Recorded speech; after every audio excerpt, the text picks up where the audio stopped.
You look at what's going on in Chicago. They're trying to use this right now. They're trying to use this as an example of how Donald Trump is just going to take over everything. Watch. On the streets, even before the National Guard has made it to the streets of Illinois, you've got the Border Patrol. I was in Cicero yesterday, a 90% Latino population, and I watched as they not only pick people off the streets, but family members would come up to me and ask me where their family members were. I watched you with Rachel the other night here on MSNBC, and you were talking about how CBP has basically used the justification of the 100-mile border rule to allow the deployment here, and they're saying the border of Lake Michigan, the coast of Lake Michigan is the border. Lake Michigan, many people reached out to me and said, Lake Michigan doesn't even touch Canada. Are you thinking about suing to stop the deployment of the Border Patrol here as well? Look, I think it's important to recognize that the Trump administration doesn't seem to respect any laws in the United States. They just do what they want to do, and they'll keep doing it unless someone stops them. Here in Illinois, we're stopping it. We're doing everything that we can to push back. And yeah, they've got armed, we're talking about automatic weapons and camouflaged, and they're not soldiers, right? These are ICE and Customs and Border Patrol agents that are roaming the streets of Chicago, in downtown Chicago. Why? It's a show. It's a show of force. And why does Donald Trump want to do that? And I've said this before, and I think it's important for people to hear it. He wants to militarize major cities across the United States, especially blue cities in blue states. Okay. Because you see what's happening. Oh, and it's all about blue cities and blue states. Well, I have a counter to that. Just go look at Memphis, Tennessee. But this is what they're trying to do. So they're now, once again, just like they used J6 to say, oh my gosh, Donald Trump's going to take over the country. He's going to take over democracy. So, wow, we got to go out and, get the phone records and intercept them and do the tolling, right? That's the metadata. Remember when Ed Snowden exposed all that? They were collecting metadata on everybody. They were collecting metadata. All on behalf of preserving democracy. And J6 and Jack Smith continued that. The FBI started it. So you got to get Christopher Wray in there. You got to get Merrick Garland in there. You got to get Jack Smith in there. You got to do a whole lot of things right now. It's important. It's important actually, because again, you can't actually have an environment like that.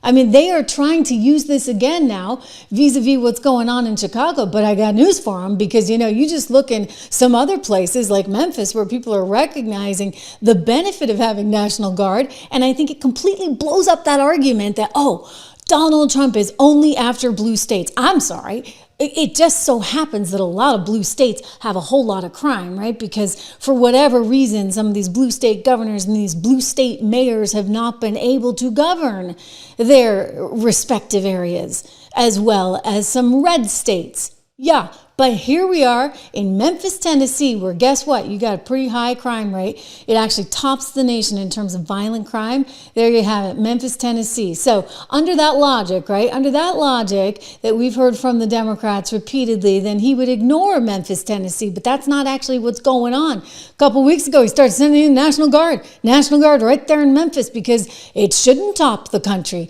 in violent crime. He wants to address that head on. And so what if it's a red state? You haven't heard much about it because it is a red state. And guess what? Law enforcement there is like, come on in. We welcome you. We welcome your presence. And the people like it. All I want to say is, Trump, you're doing your big thing, man. We got the kids back outside on their bikes.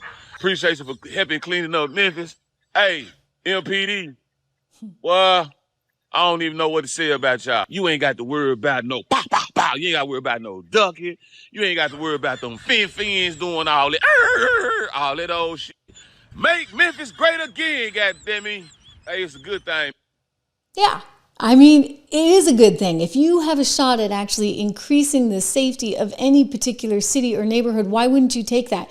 In fact, if you really wanted to twist it on its head, maybe the blue states should be saying, hey, what about us? What about us? We need some money. We need some National Guard. We need better, safer streets. Instead, they make it all about being anti-Trump. How dare he come here? I want to show you another Memphis residence just welcoming this. Here's a woman. She's sitting outside on her porch, and she's like, look, I'm not political. I don't really talk about politics. I don't really care about politics, but I got to tell you, this is a good thing, because all of a sudden the kids are out playing again. You can walk your dog. I mean, you haven't been able to do this in years in Memphis. Some of y'all might get mad at me. And at this point, I don't give a damn. I'm not into politics. I'm not into all of that extra stuff that people be losing their life over. I ain't into all that. We human, whatever. But I will say thank you to Trump for bringing these National Guards and doing what they're doing down here in Memphis right now. You know, for the first time in 5 years. I've been in my home for 5 years. And for the first time, my kids have been able to play in the backyard and be able to do it comfortably. I haven't heard a gunshot in 2 weeks. Wow. I haven't seen strange. I mean, it's amazing, right? Like, so people are coming out over and over again, but you haven't heard much about Memphis. All you hear about is Chicago. It's like the tale of two cities, right? In Chicago, Brandon Johnson wants to fight him at every turn. Here he is on CNN. This is a fundamental attack on our democracy. It's not about immigration. It's not about safety. It's about authoritarianism. And we're going to push back and we're going to defend Chicago and all American cities against this tyrant. Okay, but let me just go to the issue, like at the Chicago apartment building overnight last week. This is, according to DHS, 37 undocumented immigrants were arrested in that operation. The building was targeted because it was known to be frequented by Tren de Aragua gang members. I mean, how do you respond to people who say these sorts of efforts are making the country safer? Look, I'm working hard every single day to build the safest, most affordable big city in America. Just this past summer, we had the fewest amount of homicides since 1965. Homicides are down. By the way, that's like super contested. Even the data coming out of Memphis, all of this data is super contested, I should argue and point out, because DC, same thing. There has been some alleged massaging of some of the numbers in order to make things look a little bit better because they knew they were under fire, but we'll let him continue. Shootings are down, shooting victims are down, a lot of work to be done, but we are building a safe, affordable big city in America. But I don't know if there's anybody in America that believes that armed, masked men showing up with Black Hawk helicopters, sticking guns in the faces of Black women, zip tying Black children, putting immigrants in one van, putting Black folks in another van. This is not what builds safety. Okay, what builds so safety? they would differ with that. The Trump administration, they would point out that the Tren de Agua was it is a notorious gang. It was in an apartment building in Chicago. And unfortunately, when you're going in and you're raiding the building, it means you're bringing everybody out.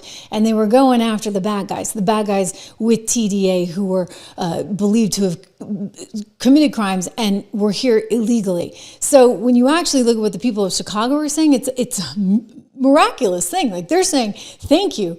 We actually want to feel safe, right, in our own neighborhood. This is why Brandon Johnson himself enjoys just a 6% approval rating, which is worse than the Democrat Party. The Democrat Party is down around 30% approval rating. I mean, you think that's bad, right? Just take a look at Brandon Johnson's approval rating. So things are changing, and they're going to keep changing. It's like the train has just left the station, and it's happening whether you like it or not. I mean, you're going to have, I hope, a new environment, a new America where, you know, kids feel safe. I mean, hopefully we have a new world where people feel safe.